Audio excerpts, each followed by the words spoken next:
Secara langsung bersama dengan 3 narasumber kita pada hari ini, yang mana seorang wanita-wanita hebat dan inspiratif, ya pastinya wanita karir namun bisa mengurus rumah, mengurus keluarga, bahkan mengurus anaknya. Nah ini kita akan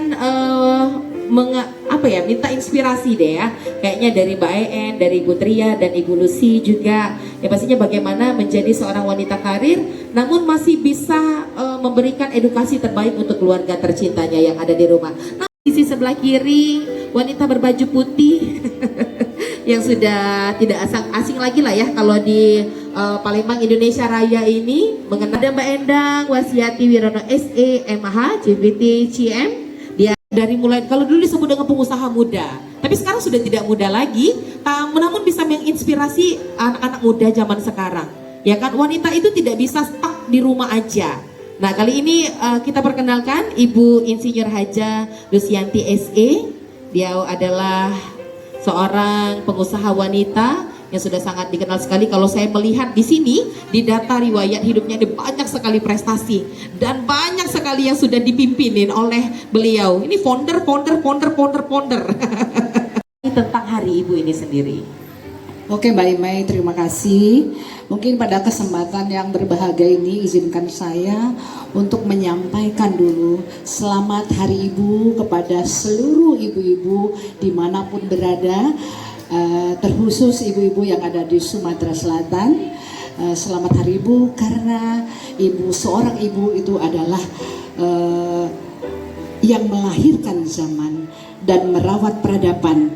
Tanpa ibu maka dunia seperti tidak ada harapan dan cinta. Baik untuk pasangannya, untuk jadi anak ketika masih punya orang tua gitu ya. Jadi kompleks banget. Jadi kalau ada Hari Ibu itu ya sangat bermakna, sangat berarti. Bisa dikatakan Ibu Lucy ini sudah membina rumah tangga yang sangat lama. Seorang ibu sendiri di dalam keluarga. Jadi saya mempunyai satu prinsip bahwa keluarga adalah di atas segalanya. Apapun itu, kalau untuk urusan keluarga nomor 1 buat saya. Saya akan meninggalkan segala kesibukan apapun itu demi keluarga. Nah untuk itu kesuksesan seorang ibu tentu seperti apa dia mendidik anaknya. Kita banyak mendapatkan misalnya baik itu jabatan atau apapun itu, tapi kita lihat bahwa anak kita yang kita didik itu tidak menjadi anak yang dibanggakan, maka rasanya tidak ada artinya segalanya bagi seorang ibu. Alhamdulillah saya yang paling pokok dalam mendidik anak itu dilandasi dengan agama.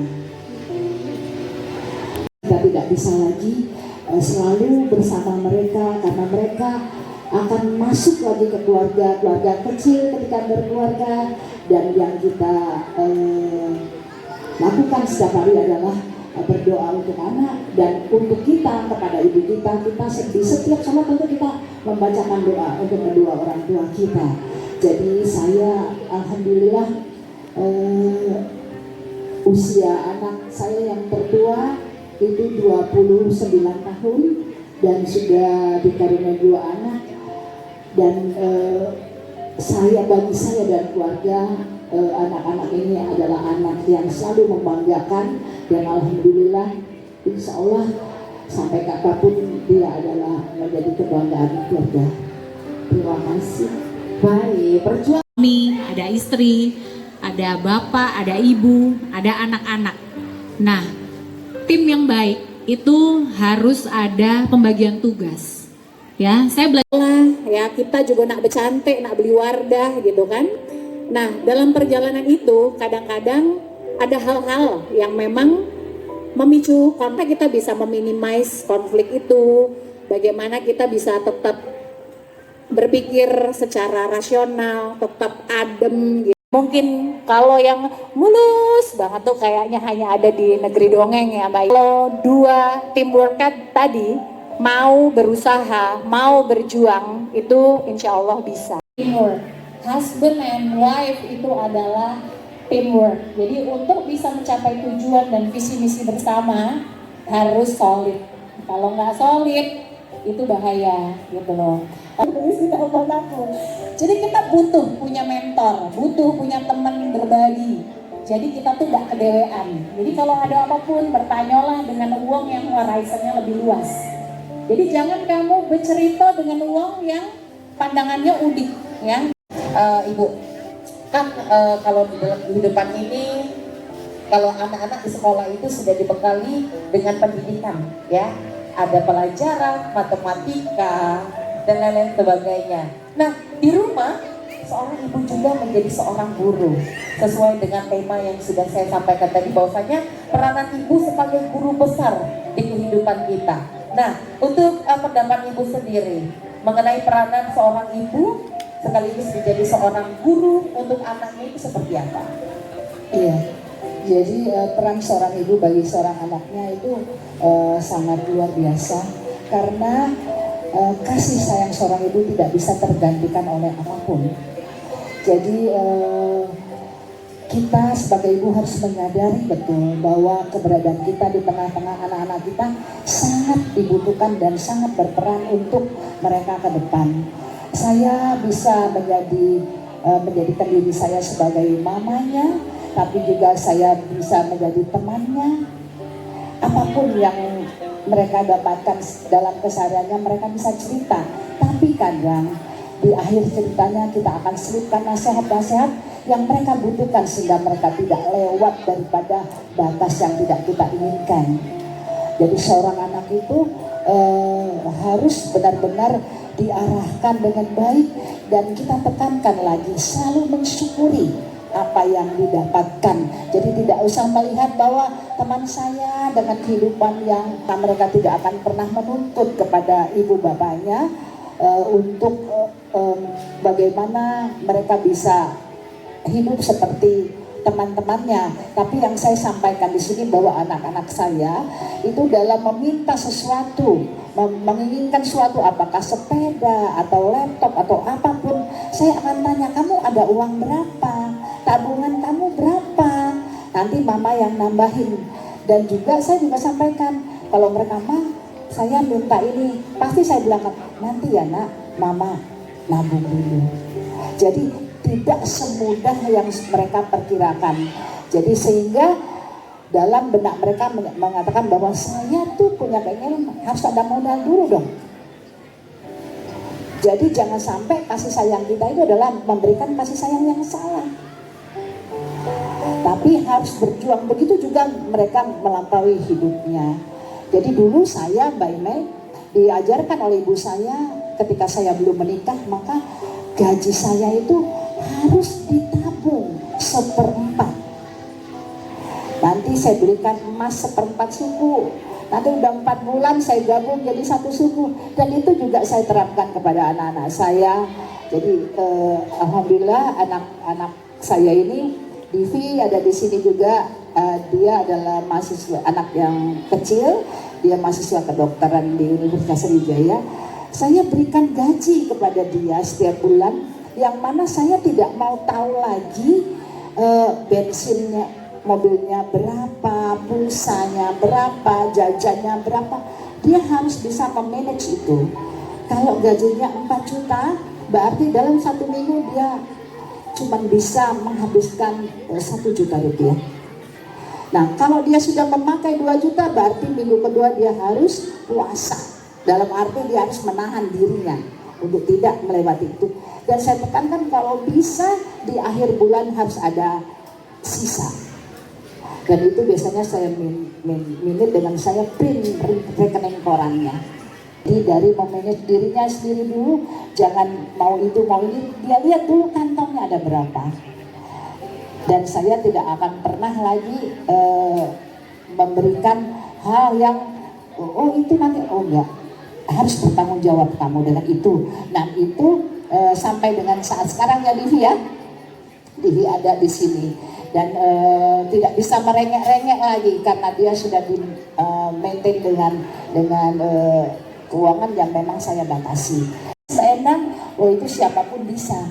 Tapi kalau dia menikah, melewati dengan nol, maka dia sudah kuat sebagai istri yang mensupport suami dan menjadi wanita yang luar biasa di belakang suaminya kelak. Harapan saya seperti itu, tapi yakinlah nak, di setiap langkahmu ada doa mama yang selalu menyertai kamu. Dan insya Allah doa itu tidak akan terputuskan sampai kapanpun. Di dunia ini bayi, dari mereka bayi sampai sekarang udah tumbuh berkembang sampai dengan SMP. Jadi apa yang sudah disampaikan oleh mereka bertiga sebagai narasumber itu juga yang sudah saya rasakan pada saat ini. Keren banget nih ya, kalau membahas seputaran seorang guru, ibu, itu tidak akan pernah ada habisnya. Dan apalagi hari ini spesial di Hari Ibu dengan tema How to be a strong and independent woman, ya kan? Bagaimana sih menjadi seorang wanita kuat, mandiri, ya kan? Nah, kali ini saya akan balik lagi ke Ibu Lucy, ya. Ini salah satu narasumber yang hebat menurut saya, ya, sebagai wanita karir, bisnis woman juga, dan pastinya beliau adalah tokoh masyarakat, ya. Dia sebentar lagi akan menuju, ya kan? Kita nggak bisa ambil di sini ya. Sebagai mudah-mudahan nanti bisa menjadi apa yang kita inginkan Ibu Lucy ke depannya di tahun 2024 ya. Nah ini menurut Ibu sendiri, bagaimana sih membagi waktu? Bagaimana cara Ibu untuk memanage waktu pagi-paginya? Terima kasih. Jadi buat saya untuk membagi waktu itu harus komitmen. Oke. Jadi saya begitu jam 9 itu sudah harus ke kantor. Jadi jam 9 ke bawah itu adalah saya masih menjadi ibu rumah tangga, yang mana saya masih sempat pergi ke pasar, belanja, kemudian disempatkan untuk masak makanan bagi keluarga sesempat-sempatnya, tapi mungkin tidak setiap hari. Tapi dalam satu minggu lebih banyak masaknya juga, lebih ke pasarnya juga sendiri. Nah, setelah jam 9, kalau kata anak-anak saya, baik sikap maupun suara, katanya udah beda. Mama kalau jam 9 tuh suaranya bukan suara ibu lagi, sudah ke arah pekerja. Nah, saya dikasih izin sama suami itu sampai jam 6 sore. Jam 6 sore saya harus sudah berada di rumah. Nah, itulah yang saya lakukan selama ini, dan saya banyak memaintain perusahaan, dan saya bagi juga Mbak Emel. Jadi jam 9 sampai jam 12 itu sudah urusan yang berminyak-minyak, yang bergas-gas lah. Setelah itu makan siang saya sudah fokus ke bisnis yang lain. Nah, entah juga di situ waktunya diberikan untuk bisnis lain, misalnya di situ ada peternak ayam, juga ada frozen daging, dan masih banyak ada Alfamart-nya, mungkin ada restorannya, dan juga saya juga ada politiknya sedikit gitu kan. Dan tentu juga banyak kegiatan-kegiatan yang sosial, karena mungkin saya juga itu di dalam pesantren tunanetra di situ. Jadi waktu jam 1 sampai jam 6 itu saya manfaatkan maksimal, sehingga saya jarang sekali kelihatan di perkumpulan arisan, walaupun saya ikut Bu Tria, tapi waktunya kadang saya belum bisa untuk maksudnya seluasa itu. Nah, jadi saya harus komit dulu. Kalau sudah berada di rumah, saya adalah makmum bagi keluarga saya. Jadi imamnya adalah suami. Tapi kalau di kantor, saya bosnya. Ya, dan saya harus juga menjadi orang yang bijaksana. Ketika staf kita atau anak-anak kantor menyampaikan permasalahan, saya harus bisa mencarikan jalan keluar, sehingga mereka nanti akan nyaman dan tenang. Tapi kalau mereka menyampaikan sesuatu masalah kepada kita tidak ada solusi, maka mereka akan tertekan dan mencari solusi yang tidak benar. Nah, begitu saya harus mempersiapkan diri itu. Jadi saya sangat komit dengan waktu. Ketika jam 9 udah harus pergi. Celakanya lagi karena terlalu aktif, kalau hari Minggu itu buat saya itu sesuatu momen yang memusingkan karena hari Minggu ke kantor nggak bisa, kecuali kalau ada kondangan. Tapi biasanya saya isi juga hari-hari Minggu saya itu dengan kursus apapun yang mana nanti akan menimbulkan suatu kesibukan yang positif. Dan momen juga saya bertemu pada hari-hari libur itu dengan anak cucu saya. Jadi saya memang seperti Mbak En, saya adalah seorang ibu yang strong, yang keras mungkin menurut anak saya, tapi dia bisa merasakan sekarang. Jadi dulu anak saya yang pertama itu kebenaran di Akademi Kepolisian, yang mana pendidikannya tentu keras, tapi dia sampaikan ke saya, "Mah, kalau saya tidak ingat mukanya mama, mungkin saya sudah keluar, nggak tahan. Tapi saya akan ingat mama, mukanya mama gimana kalau saya keluar, mama bisa sakit."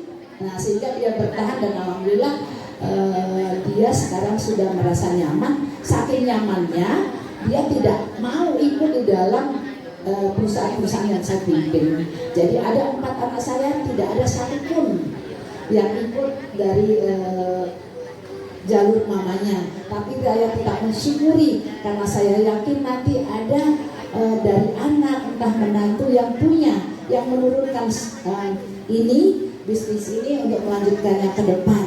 Karena kalau kita berpikir nanti anak nggak ada yang lanjutin buat apa, akhirnya kita speednya tidak tinggi. Tapi yakin saja Allah sudah mengatur yang terbaik. Jadi lakukan yang terbaik. Ngemol, nggak ada patron harus kita tamasya kemana, nggak ada. Dalam rumah tangga itu kita harus se-fleksibel mungkin gitu. Jadi nggak ada pun nggak usah memaksakan diri gitu. Jadi berusaha untuk bagaimana diperoleh dengan apapun.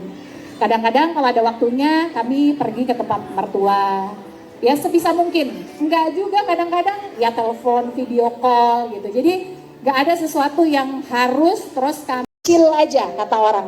Pas lagi bisa ya lakuin, nggak lagi bisa pun pas lagi memang harus keluar kota weekend, kota.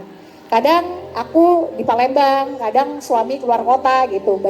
Sebagai pengusaha, sebagai seorang role model bagi seorang anak, ya kan? Nah, ini pasti banyak banget yang sudah dilewati oleh ketiga narasumber kita. Bagi tipsnya untuk kita semua yang ada di sini, kita pengen tahu bagaimana tips sukses menjadi wanita karir, namun tidak melupakan seorang wanita dan juga sebagai seorang ibu, bahkan seorang istri. Dari Bu Lucy dulu. Ya, terima kasih. Jadi saya mungkin sampaikan kepada para ibu-ibu yang ada di sini bahwa kita harus punya tekad bahwa kita ini adalah wanita yang hebat, yang kuat, yang mampu, yang bisa mencintai dan menghargai keluarga kita. Jadi kalaupun kita ini sebagai wanita karir, yang paling ditekankan di sini untuk kesuksesan adalah fokus dalam bekerja. Yakin orang yang sukses itu sudah beribu-ribu kali jatuh, tapi yang kita sampaikan kepada para wanita untuk menginspirasi adalah bahwa bisa jatuh itu hanya sesuatu yang tertunda, bukan berarti mati. Jadi yakin bisa, seorang wanita yang kuat harus mampu untuk melewati hal-hal yang memang menuju kepada kesuksesan. Jadi saya juga bukan dilahirkan dari keluarga yang mempunyai talenta bisnis, tapi saya mulai dengan merangkak, mencoba untuk belajar dari hal-hal yang terjadi, pengalaman daripada kita, dan intinya kita itu sukses juga untuk keluarga. Karena Mbak Imai, saya sampaikan di sini bahwa saya sangat terinspirasi oleh kata-kata anak saya bahwa mama itu adalah harta yang paling berharga buat saya. Jadi saya sampaikan, ya Allah, sehatkan saya, kuatkan saya harus terus berada di tengah-tengah anak saya. Insya Allah nanti anak-anak saya akan menjadi orang yang hebat, yang membanggakan keluarga dan anak yang soleh dan soleha. Maka untuk itu para ibu, mari kita sesama ibu-ibu menginspirasi menjadi suatu kekuatan, bergandengan tangan, bertukar pikiran untuk tujuan yang baik. Mungkin itu kepada ibu-ibu semua. Boleh tepuk tangan untuk kunci sukses yang sudah